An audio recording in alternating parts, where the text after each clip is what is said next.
नमस्कार दोस्तों, किसानों के लिए एक जरूरी खबर निकलकर सामने आ रही है। खरीफ फसलों का बीमा 31 जुलाई तक होगा। एल नीनो के खतरे के बीच मिलेगी आर्थिक सुरक्षा। सरकार इसके लिए क्या विशेष पहल चलाने वाली है, किसानों को इसमें किस प्रकार का लाभ होगा, क्योंकि आए दिन कुछ न कुछ फसलों में कुछ बीमारियों या फिर प्राकृतिक आपदा के वजह से फसल पूरी तरीके से नुकसान बर्बाद हो जाता है, जिससे किसानों की आर्थिक स्थिति संकट में पड़ जाती है, क्योंकि फसल जो है किसानों के लिए मेन आय का स्रोत होता है। इसके लिए किसानों के ये जो फसल बीमा निकल कर सामने आ रही है, इससे किसानों के हित में किस प्रकार का लाभ होने वाला है, क्या उनके लिए इसे अतिरिक्त भुगतान करना पड़ेगा, समस्त चीज़ों पर बात करेंगे। यदि चैनल पर नए हैं या चैनल को सब्सक्राइब नहीं किया है तो चैनल को सब्सक्राइब जरूर कर दीजिएगा, क्योंकि इसमें टाइम टू टाइम सभी नोटिफिकेशन अपडेट किए ही जाते हैं।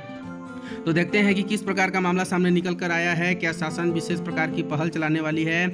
इस प्रकार से देखा जाता है कि किसानों के लिए एक बड़ी खबर है। खरीफ फसलों का बीमा 31 जुलाई तक होगा। एल नीनो के खतरे के बीच मिलेगी आर्थिक सुरक्षा। इसमें हम देखते हैं कि छत्तीसगढ़ के खरीफ मौसम 2026 के दौरान किसानों को प्राकृतिक आपदाओं और मौसम की अनिश्चितता से बचाने के लिए प्रधानमंत्री फसल बीमा योजना के तहत पंजीयन की प्रक्रिया 12 जुलाई 2026 से प्रारंभ हो चुकी है। राज्य के कृषि विभाग ने सभी पात्र किसानों से अपील की है कि वे अंतिम तिथि यानी कि 31 जुलाई 2026 का इंतजार किए बिना समय पर अपनी फसलों का बीमा करा लें, क्योंकि यह बहुत ही महत्वपूर्ण बीमा होता है फसलों से रिलेटेड, क्योंकि प्राकृतिक आपदाएं किसी भी समय किसी भी क्षण हो जाती हैं, जिससे पूरी फसल नुकसान बर्बाद होने का संभावना बना रहता है।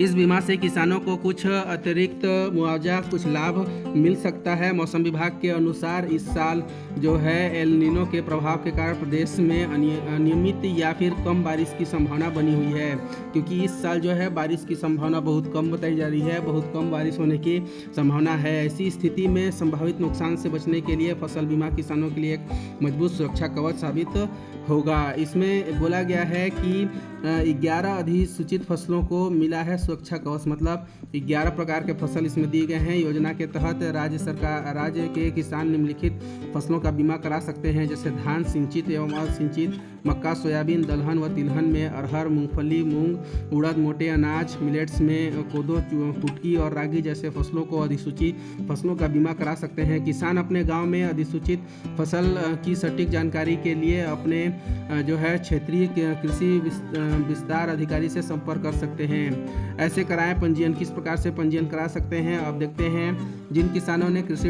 ऋण लिया है वे संबंधित बैंक या वित्तीय संस्थान के माध्यम से अपना पंजीयन करा सकते हैं। जिन किसानों पर ऋण नहीं है वे बैंक या वित्तीय संस्थान, लोक सेवा केंद्र, सीएससी या बीमा मध्यस्थों के जरिए या फिर स्वयं सीधे भारत सरकार के आधिकारिक पोर्टल पर जाकर ऑनलाइन आवेदन कर सकते हैं। मदद के लिए कृषि विभाग की मैदानी अमले का भी आप इसमें सहयोग लिया जा सकता है कि आपको किस प्रकार से फसल बीमा लेना है।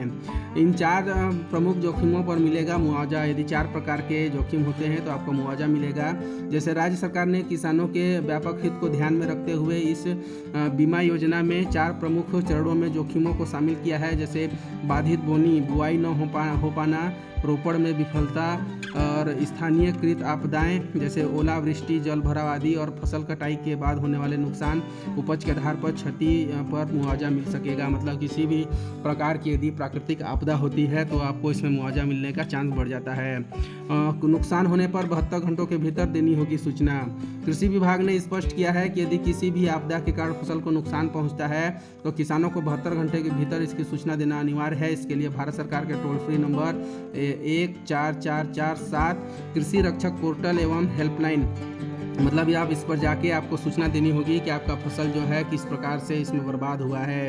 इस पर आप कॉल किया जा सकता है। इसके अलावा किसान अपने क्षेत्रीय कृषि विभाग, राजस्व विभाग, संबंधित बैंक या कंपनी, बीमा कंपनी को भी तय सीमा के भीतर सूचित कर सकते हैं। यदि आप तय सीमा के भीतर सूचित कर देते हैं तो आपको प्राकृतिक आपदा से होने वाली नुकसान का भरपाई जो है बीमा कंपनी देती है। उसके लिए फसल बीमा अति आवश्यक है। तो आप निर्धारित समय तिथि में फसल बीमा अवश्य लें, क्योंकि प्राकृतिक आपदाएं कभी भी हो सकती है। हो सकता है कि आपने जितनी लागत लगाया है पूरी लागत जो है क्षतिग्रस्त हो जाए और आपको 1 भी रुपया ना मिले।